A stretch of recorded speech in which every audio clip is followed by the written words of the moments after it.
इस horror story को सुनने के लिए कृपया अपने हेडफोन लगा लें। चलिए कहानी शुरू करते हैं। आखिरी किराएदार स्थान, कोलकाता, भारत। साल 2003। कोलकाता की धुंधली गलियों में एक पुराना इलाका है, गोपालपुरा, जहां समय जैसे ठहर गया हो। वहीं एक कोने में खड़ा है एक बड़ा वीरान बंगला, राय चटर्जी विला। कभी इस बंगले में रईस जमींदारों की हंसी गूंजती थी, लेकिन अब वहां सन्नाटा और अंधेरा राज करता है। स्थानीय लोग कहते हैं कि इस बंगले में कोई छाया है, कोई जिसने वहां रहकर कभी चैन की नींद नहीं ली।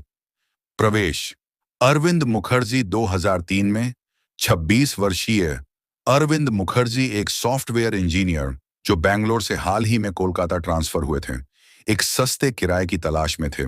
ब्रोकर्स ने उन्हें राय चटर्जी विला दिखाया और उन्होंने बिना ज्यादा सोचे उस पर हां कर दी। बंगला पुराना जरूर था, लेकिन बड़ा था। ऊंची छतें, लकड़ी की सीढ़ियां और बगीचे में सूखे पेड़। अरविंद को थोड़ा अजीब जरूर लगा, मगर वो रैशनल आदमी था, भूत प्रेत पर यकीन नहीं करता था। पहली रात, बंगले की पहली रात शांति से गुजरी। बस दीवारें थोड़ी सी सिसकती सी लगती थीं, जैसे समय खुद थक कर दीवारों में बस गया हो।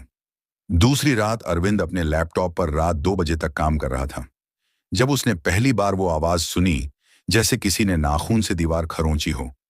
वो उठा, देखा कुछ नहीं, सोचा बिल्ली होगी, लेकिन अगले ही पल बाथरूम का बल्ब झपकने लगा और फिर टप टप टप जैसे कोई नल खुला हो, लेकिन सब बंद था। तीसरी रात मुलाकात। इस रात अरविंद को नींद नहीं आई।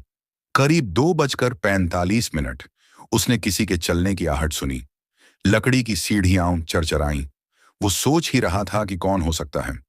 तभी उसकी नजर सीढ़ियों पर पड़ी। एक बूढ़ी औरत, लाल साड़ी में बाल बिखरे हुए चेहरा अधूरा और पैर हवा में, वो जमीन से कुछ इंच ऊपर चल रही थी। अरविंद की सांसें रुक गईं, शरीर जैसे पत्ते सा कांपने लगा। वो कमरे की तरफ भागा, दरवाजा बंद किया और पूरी रात सो न सका। सच सामने आया, अगली सुबह उसने तुरंत बंगला छोड़ दिया। दोस्तों से कहानियां साझा की तो सबने यही कहा, तेरा सामना उससे हो गया जो अब भी वहां रहती है। कुछ हफ्ते बाद एक स्थानीय रिपोर्टर ने इस बंगले की तहकीकात की और पता चला 1971 में इस बंगले की आखिरी मालकिन सविता देवी ने खुद को उसी सीढ़ी पर फांसी लगा ली थी।